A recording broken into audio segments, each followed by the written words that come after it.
सुई gas reporter Nisar Ali कुबर Sui gas भरसां कायम government primary school Mohammad Malook शहर जे उस्ताद ऐं शागिर्दनि जो बुनियादी सहूलतुनि जी खोड़ ख़िलाफ़ एहतजाज।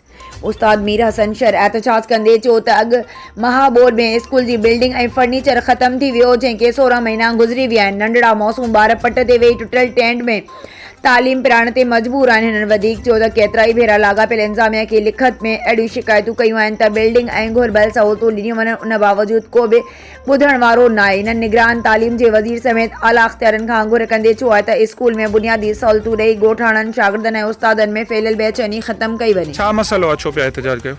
सर ॻाल्हि ईअं आहे त असांजो स्कूल GBPS मोहम्मद मलूक शहर जेको गुज़िरियल बरसातुनि में किरी तबाह थी वियो, फर्नीचर ख़तम थी वियो ऐं हिन वक़्तु साईं असांखे गवर्नमेंट जे तरफ़ां काई बि सहूलियत न ॾिनी वई आहे। इन लाइ असां सराजा एहतजाज करे रहिया आहियूं। तव्हां भला कंहिं जेको DEO ऐं TEO वग़ैरह खे बि असां RSU वारनि खे लिखी मोकिलियो हो, उन खां पोइ टीमूं आयूं हुयूं ऐं उहे बि ॾिसी विज़िट करे वयूं हुयूं। असांखे NGO वारनि कुझु सपोर्ट कई, जेके असांखे टेंट वग़ैरह ॾिना ऐं जीअं असां तालीमी सरगर्मी जारी रखी सघूं ऐं उहा असां तालीमी सरगर्मी जारी रखी आहे।